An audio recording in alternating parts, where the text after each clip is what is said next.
কিছুক্ষণ আগেই প্রকাশিত হলো এসএলএসটি একাদশ দ্বাদশের রেজাল্ট। সেই বহু প্রতীক্ষার দিন আজকে 27 নভেম্বর। আজকে একটু আগে প্রকাশিত হলো একাদশ দ্বাদশের রেজাল্ট।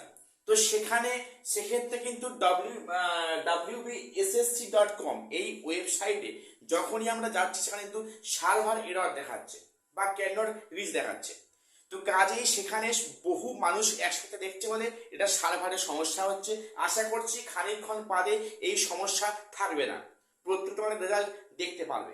এবারে বলে রাখি, এই যে রেজাল্টটা আজকে প্রকাশিত হলো একটু আগে, কিছুক্ষণ আগে, সেক্ষেত্রে কিন্তু 60 মার্কসের ওপরে, অর্থাৎ এই তোমরা যে পরীক্ষাটা দিয়েছিলে 14 সেপ্টেম্বর তারিখে, সেই 14 সেপ্টেম্বর তোমরা যে 60 নাম্বারের এমসিকিউ পরীক্ষা দিয়েছিলে, সেই 60 নাম্বারকে কিন্তু ভিত্তি করে এখানে এই রেজাল্টটা পাবলিশ করা হয়েছে। এটা কিন্তু কখনোই ইন্টারভিউর জন্য ডাক পাওয়ার রেজাল্ট নয়। এবারে বলে রাখি যে 60 নাম্বার যে ভিত্তিতে আজকে রেজাল্টটা পাবলিশ হয়েছে, সেখানে কিন্তু পরবর্তী ক্ষেত্রে 10+10 অর্থাৎ এখানে কিন্তু 20 মার্কস যোগ হবে, অর্থাৎ একাডেমিকে 10 নাম্বার এবং টিচিং এক্সপিরিয়েন্সে এখানে কিন্তু 10 নাম্বার থাকছে। এটা কিন্তু এর সঙ্গে এই 20 মার্কস যুক্ত হয়ে তবে সেটা হবে ফাইনাল ইন্টারভিউর জন্য, মানে ডাক পাওয়ার জন্য যে মার্কসটা। এবারে বলে রাখি, এই যে 60 মার্কসের উপরে আজকের যে রেজাল্টটা প্রকাশ করলো, সেখানে একটা বড় সমস্যা আছে।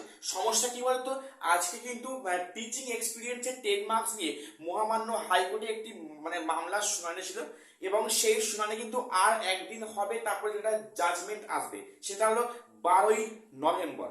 অর্থাৎ আজকে হাইকোর্টের মহামান্য বিচারপতি অমৃতা সিনহা তিনি প্রকাশ্যে বলেন যে আজকে এসএসসি পারলে আজকে রেজাল্ট প্রকাশ করতে পারে, কিন্তু সেক্ষেত্রে 12 নভেম্বর অর্থাৎ 12 নভেম্বর যে রায়টা হবে, সেই রায় কিন্তু ভিত্তি করে এই রেজাল্টটা চেঞ্জ হতে পারে। প্রত্যেকে ভালো শুনে নাও, আজকে যে রেজাল্টটা পাবলিশ হয়েছে সেটা কিন্তু 12 তারিখে রেজাল্টটা চেঞ্জ হতে পারে, আবার নাও পারে। সেটা ডিপেন্ড করছে কি 12 নভেম্বর যে মহামান্য হাইকোর্ট যে রায় দেবেন টিচিং এক্সপিরিয়েন্সের উপরে, সেখানে কিন্তু এই রেজাল্টটা উল্টো পাল্টা হতেও পারে। সেক্ষেত্রে কিন্তু পরিষ্কার উনি বলেছেন যে সেটা কিন্তু পরবর্তী সময়ে যদি সেক্ষেত্রে কোনো চেঞ্জ হয়, সেক্ষেত্রে কিন্তু এসএসসি কে চেঞ্জ করে পুনরায় 12 নভেম্বর রেজাল্ট প্রকাশ করতে হবে। এবং এসএসসি যেটা ওয়েবসাইটে প্রকাশ করেছে আজকে যে 17 নভেম্বর অর্থাৎ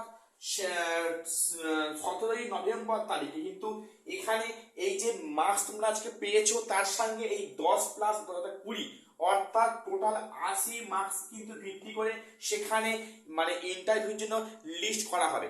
অর্থাৎ ইন্টারভিউ কারা কারা ডাক পাবে সেটা ঠিক করা হবে আগামী 17 নভেম্বর তারিখে। অর্থাৎ আজকে পাওয়া মার্কস তার সঙ্গে 10+ অর্থাৎ একাডেমিক স্কোর এবং এক্সপিরিয়েন্সের 10 মার্কস অর্থাৎ 80 মার্কসের মধ্যে কিন্তু রেজাল্টটা পাবলিশ হবে কবে 17 নভেম্বর তারিখে। অর্থাৎ ওই দিনে কিন্তু ফাইনাল হবে যে কারা কারা ইন্টারভিউ দিতে যাচ্ছে আর কারা কারা ইন্টারভিউ দিতে যাচ্ছে না। তো কাজেই আজকে যে রেজাল্টটা কিন্তু সম্পূর্ণ ডিপেন্ড করছে 12 নভেম্বর কলকাতা হাইকোর্টে এক্সপিরিয়েন্সের 10 মার্কস নিয়ে যে জাজমেন্টটা আসবে তাকে কিন্তু ভিত্তি করে এই রেজাল্টটা ডিপেন্ড করছে। এই রেজাল্ট কিন্তু আজকে প্রকাশিত রেজাল্টটা এই 12 নভেম্বর কিছুটা চেঞ্জ হলেও হতে পারে, সম্ভাবনা কিন্তু আছে। এবং সেখানে 17 নভেম্বর তারিখে টোটাল 80 মার্কসের ওপরে একটা কাট অফ করে সেখানে কিন্তু তারা ইন্টারভিউ ডাকার জন্য প্রক্রিয়া শুরু হবে। তো আজকে আমি এটুকুই আপডেট দেওয়ার ছিল। প্রত্যেকটা চ্যানেলটাকে সাবস্ক্রাইব করে রাখো এরকম প্রচুর আপডেট সবার আগে পাওয়ার জন্য। আর এখানে শেষ করছি, দেখা হচ্ছে পরে কোনো আপডেট নিয়ে।